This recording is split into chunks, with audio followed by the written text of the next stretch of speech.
The city of Houston, a sprawling labyrinth of concrete and steel, never truly sleeps. But when the clock ticks past midnight and the humid air hangs heavy with the scent of rain, a different kind of quiet descends. It's the kind of quiet that gets under your skin, a stillness that feels more like a held breath than peace. For Maria, a nurse whose days were measured in heartbeats and sleepless nights, this was the hour when the city revealed its true face, a lonely, unforgiving place. Tonight, her route home from a grueling double shift took her down the I-45, a highway she knew like the back of her hand. But tonight, a simple toll booth, a mundane checkpoint on her journey, would become the gateway to her worst nightmare. A place where the cost of passage wasn't just a crumpled dollar bill, but something far more precious, far more permanent. The rain lashed against the windshield of Maria's beat-up sedan, blurring the neon lights of Houston's sprawling cityscape into streaks of vibrant color. It was late, past midnight, and the city that never truly slept was finally beginning to quiet down, its frenetic energy replaced by a humid, heavy stillness. Maria, a 28-year-old nurse with tired eyes and a heart full of anxieties, clutched the steering wheel, her knuckles white. She was on her way home from a double shift at the hospital, a grueling 16 hours that had left her physically and emotionally drained. The only thing she wanted was to be in her small apartment, safe and sound, with the door locked and the world outside forgotten. But first, she had to get past the one thing that always stood between her and a peaceful night's sleep. The toll booth on the I-45. It wasn't a particularly remarkable toll booth, just a cluster of automated machines and a single, brightly lit booth manned by a human attendant. But tonight, something felt different.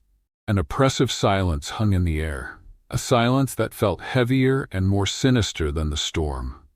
As she approached, Maria saw that the automated lanes were all closed, their red X's glowing ominously. Her only option was the human-manned lane. She pulled her car up to the booth, the tires hissing on the wet asphalt. The attendant was a woman, her face pale and gaunt under the harsh fluorescent lights. A name tag on her uniform read Eleanor. Eleanor didn't look up, her eyes fixed on some unseen point beyond Maria's car. Maria rolled down her window, a blast of cold, wet air rushing into the warm interior of her car. "Just $1, she said, her voice hoarse from exhaustion. She fumbled in her purse, pulling out a crumpled dollar bill. Eleanor slowly raised her head, her eyes, dark and sunken, meeting Maria's. A flicker of something passed through them, a fleeting expression of terror and despair. She didn't take the money. Instead, she just stared, her lips moving silently as if she were trying to speak, but no sound came out. "Ma'am?" Maria asked, a knot of unease tightening in her stomach. "Are you okay?" Eleanor's gaze finally broke away, her eyes now fixed on a spot directly behind Maria. Maria's heart pounded. She glanced in her rearview mirror, but saw nothing but the dark, empty highway stretching out behind her. When she looked back at Eleanor, the woman's face was contorted in a silent scream, her mouth wide open, her eyes pleading. Suddenly, a disembodied voice, a chilling, guttural whisper, slithered through the open window. It was so close, it felt as if it were right next to Maria's ear. The toll booth took another soul. Maria's blood ran cold. She slammed the dollar bill on the counter, put her foot on the gas, and sped away, leaving the screaming, silent attendant in her wake. She didn't look back. She couldn't. The rest of the drive home was a blur of panicked breathing and paranoid glances in the rearview mirror. She kept replaying the scene in her head, the look on Eleanor's face, the chilling whisper. She dismissed it as a hallucination, a product of her exhaustion and the late hour. She had to. The alternative was too terrifying to contemplate. When she finally reached her apartment building, she practically ran from her car, her keys fumbling in her trembling hand. She locked the door behind her, leaned against it, and let out a shaky breath. She was safe. The toll booth was miles away, or so she thought. That night, Maria was plagued by a nightmare. She was in her car again, but this time she was trapped, unable to move. The toll booth loomed in front of her, but it was no longer a simple structure. It was a monstrous, gaping maw, its fluorescent lights like rotting teeth. Eleanor was inside, her face a mask of terror, her hands pressed against the glass as if she were trying to escape. And then the toll booth began to close around her, its metal walls grinding together with a deafening shriek. Eleanor's scream, once silent, now filled the air, a piercing, soul-shattering sound that tore through Maria's sleep. She woke up in a cold sweat, her heart hammering against her ribs. She was alone in her bed, but she could still hear a faint whisper, a ghostly echo of the chilling voice from the toll booth. The toll booth took another soul. The next morning, Maria was a wreck. She called in sick to work, claiming a migraine, and spent the day huddled on her couch, the blinds drawn against the sunlight, the television on for background noise. But the silence kept creeping in, and with it, the memory of Eleanor's face and the terrifying whisper. She couldn't shake the feeling that she had left Eleanor behind, left her to some terrible fate. The guilt gnawed at her. She felt compelled to find out what had happened. She opened her laptop and typed "Toll Booth I-45 Houston" into the search bar. The results were a chilling mosaic of local news articles and forum posts. The first article was from a few years back, titled "Toll Booth Attendant Vanishes Without a Trace." The story was about a woman named Jessica, who had disappeared from her shift at the very same toll booth. Her car was found in the parking lot, her purse and keys inside the booth. The police had no leads. The case had gone cold. Maria's blood ran cold. She clicked on another article, this one from a year later. Another toll booth attendant missing. A man named David had vanished under similar circumstances. The articles all had the same chilling undertone, a sense of mystery and dread that clung to the I-45 toll booth. And then she found a forum thread, a morbid digital campfire where people shared their strange and terrifying experiences. The thread was titled "The I-45 Toll Booth Ghost."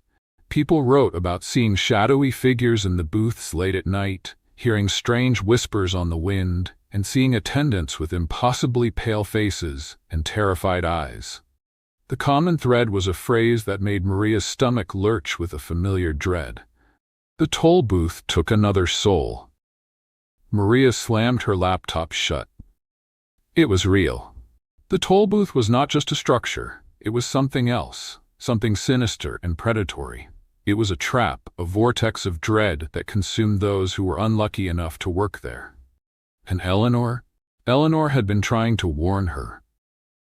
Panic set in, a cold, suffocating blanket of fear. She couldn't stay here. She had to get away, get out of Houston, as far away from that cursed toll booth as possible. She started to pack, her hands shaking so violently she could barely fold her clothes. She threw everything into a couple of bags, not caring about what she was taking, only about getting out.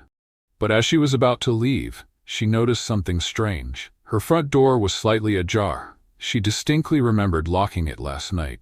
She approached it slowly, her heart pounding a frantic rhythm. She pushed it open, a sliver of hallway visible. The hall was empty.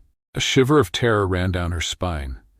A gust of wind, cold and unnatural, blew past her, and she heard it again, that chilling whisper, right in her ear. The toll booth took another soul. She slammed the door shut and locked it, her mind racing. It was impossible. She was miles away from the toll booth.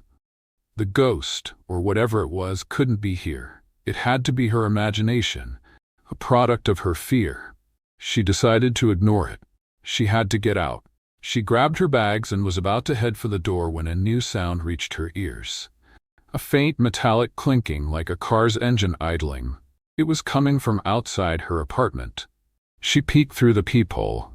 Her car. It was sitting in the parking lot. Its headlights on, its engine running. But she hadn't started it. She had left her keys on the counter. A new wave of pure terror washed over her. She stumbled back, her bags dropping to the floor. The car was beckoning her, calling her. A siren song of steel and glass. It wanted her to get in. It wanted her to drive. It wanted her to go back to the toll booth.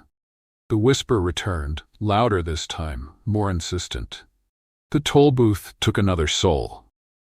Maria ran to her bedroom, locking the door behind her. She was hyperventilating, her vision blurring with tears. This wasn't a nightmare, it was real. The toll booth, or the thing inside it, had followed her. She had to fight it. She had to stay strong. She grabbed her phone and tried to call the police, but there was no signal. The screen was blank, a dead square of plastic in her hand. She threw it against the wall in a fit of frustration. She sat on the floor, her back against the door, her knees pulled up to her chest. She closed her eyes, trying to block out the sounds, the thoughts, the chilling reality of her situation. She couldn't give in.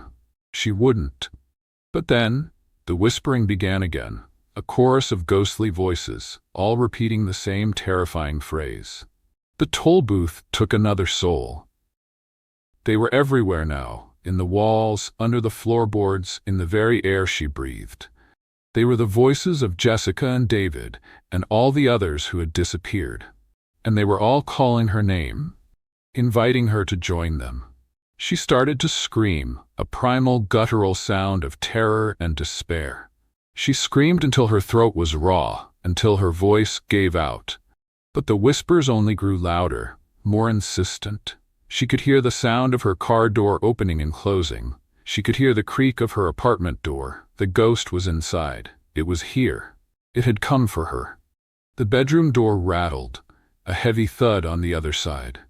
Maria scrambled to her feet, her eyes darting around the room, searching for an escape, a weapon, anything. There was nothing. She was trapped. The door burst open and a figure stood in the doorway, a tall, gaunt shape draped in shadow.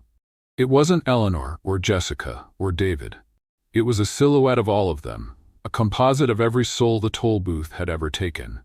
Its eyes were two burning coals in the darkness, and its mouth, a gaping void, opened to let out a sound that wasn't a whisper, but a triumphant roar. The toll booth took another soul. Maria's scream was cut short as the shadow figure lunged at her. She felt a cold, sharp pain, a piercing agony that radiated from her chest. Her vision went dark, and the last thing she heard was the rustling of the rain outside and the distant, chilling whisper of a toll booth, waiting for its next victim. The next day, Maria's apartment was found unlocked and empty. Her car was gone. The police found no signs of forced entry, no struggle, just a single, crumpled dollar bill on the kitchen counter. Another cold case for the city of Houston. Another soul for the toll booth. The cycle continued, a silent, terrifying secret hidden on a stretch of highway, just waiting for the next tired driver to pass through. And somewhere, in the ethereal void of the toll booth, Maria's ghostly whisper joined the chorus, a new voice in the chilling symphony of the damned. Maria's apartment remained a silent witness, a single, crumpled dollar bill on the kitchen counter serving as a chilling epitaph. The police report, a cold and clinical document, listed her as missing. Another case filed away, another family left with questions that had no answers. But for those who knew the truth, the story whispered on the midnight winds of the I-45. A chilling legend passed between truckers and night shift workers. They say if you listen closely as you pass that toll booth, you can hear them, the ghostly whispers of every soul taken. A chorus of the damned, forever repeating the same terrifying truth. The toll booth, they say, is never truly satisfied. And somewhere out there, on the dark, rain-slicked asphalt of Houston's highways, it is always waiting for another soul.